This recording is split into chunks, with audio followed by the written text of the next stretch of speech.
So these videos are pretty freaking trash right now. Like I am just not real good at this whole thing. I've been doing this for like 5 days and I'm looking at like 3 views. I think 2 of them are me. I've got a couple of friends that were nice enough to throw me a bone and do some liking on there. I'm Coach Bobby Brown with Sober Life Right, and what I do is I help people that don't drink or use drugs to have their most amazing life. I do that through one-on-one coaching, these videos, trying to help people. I am a big believer that you can make massive changes in your life in just 90 days with the right focus, the right plan, the right direction. And so that's my goal, is to help people do that. And these videos is one way to try and get my name out, maybe catch somebody's attention that can relate to that. So I want to talk a little bit about mindsets today. For a long time in my life, what's kept me from moving forward is this fear of being bad at things, fear of looking stupid, fear of, it's ego, this idea that what are other people going to think. I talked a little bit about this yesterday, about how other people's opinions, none of my business, and what other people think about me like that. But that's hard, it's, I believe, hardwired into us, like a survival instinct to want to be liked, to build relationships. You go back to the earliest days, for societies to thrive, like you had to work together.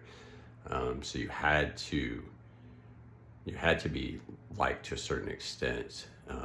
You had to attract and have people around you in order for safety.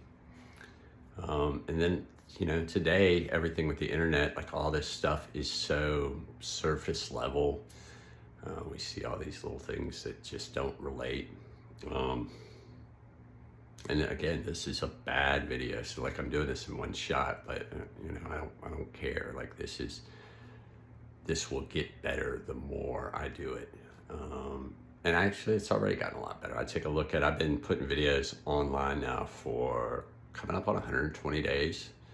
And almost every day I've gotten some sort of video out. I mean, it's changed up. YouTube's a new platform for me. I've been on here for about, like I said, about 5, maybe 6 days.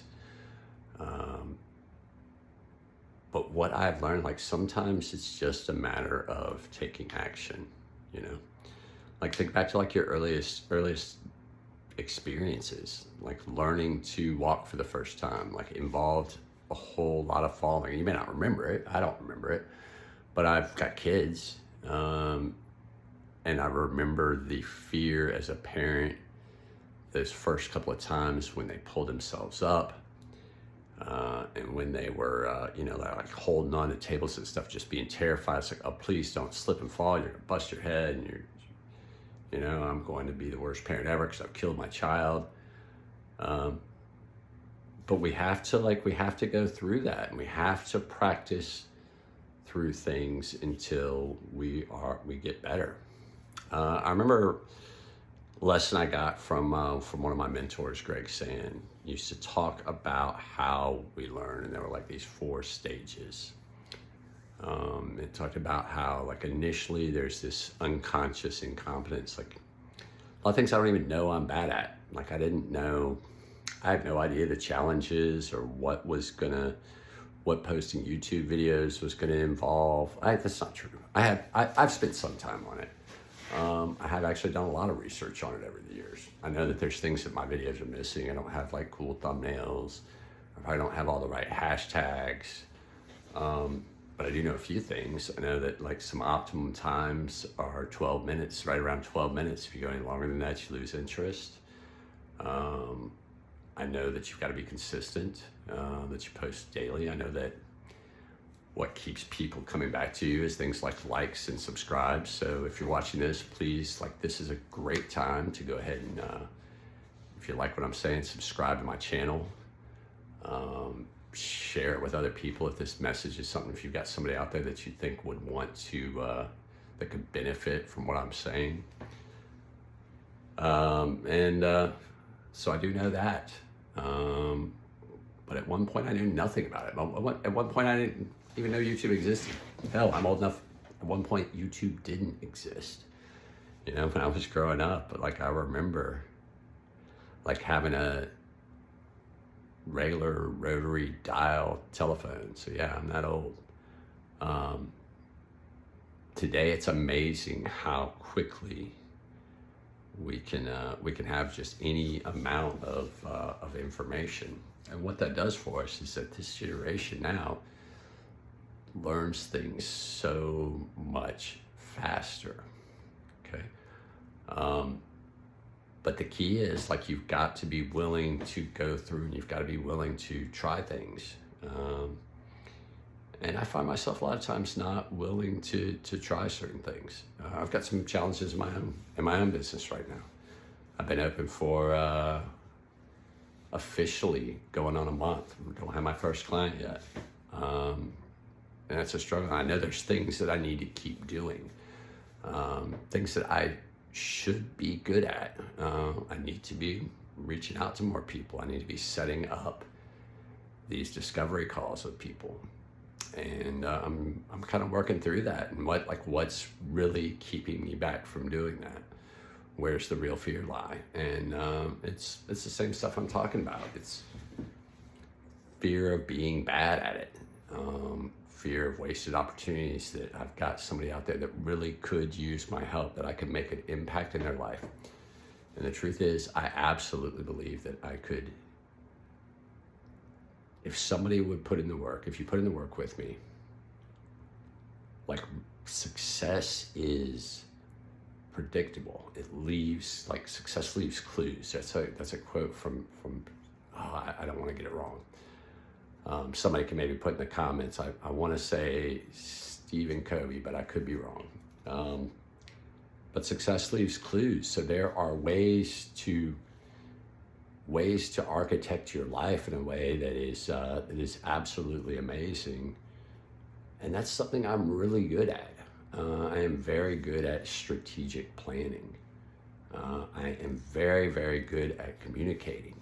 I am very, very good at helping people to unpack and figure out exactly what it is that they're trying to do. Like, these are skills that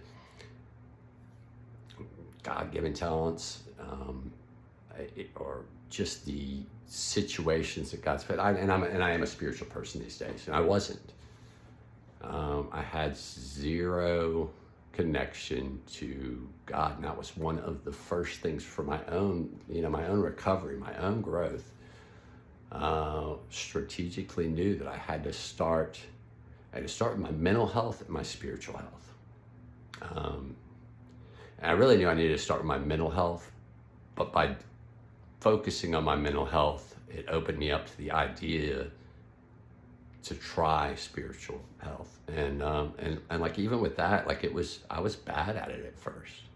I remember my first prayers were just, I don't know if you're real, I don't know, hey, I just need help.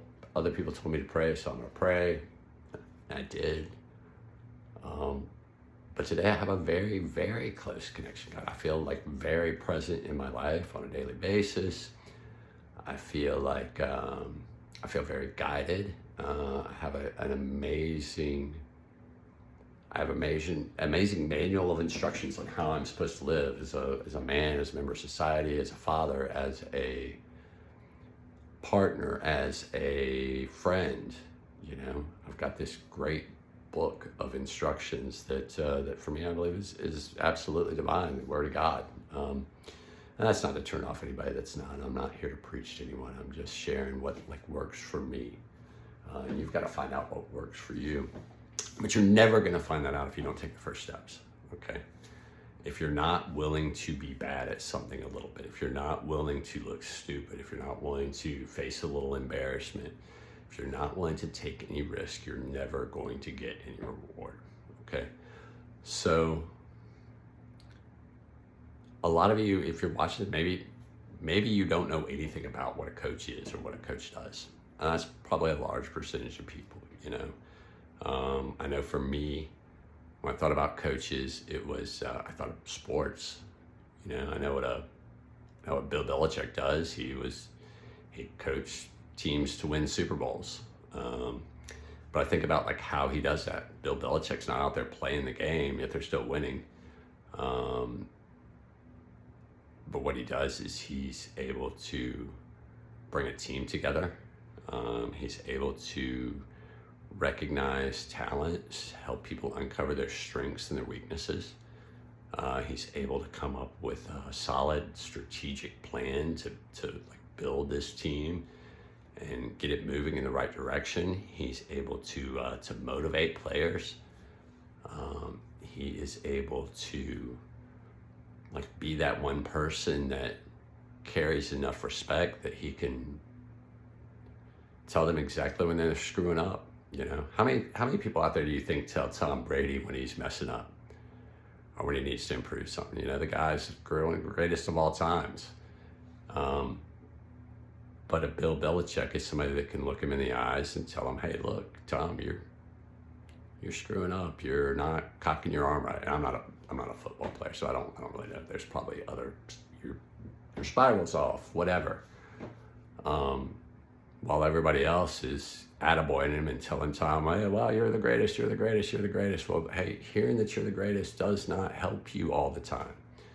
Like sometimes you need somebody that can like just tell you, "Hey, look, yeah, you are really good at these things, but you'd be a lot better if you would fix this." So that's kind of what I do as a coach. I've been coaching for 25 years.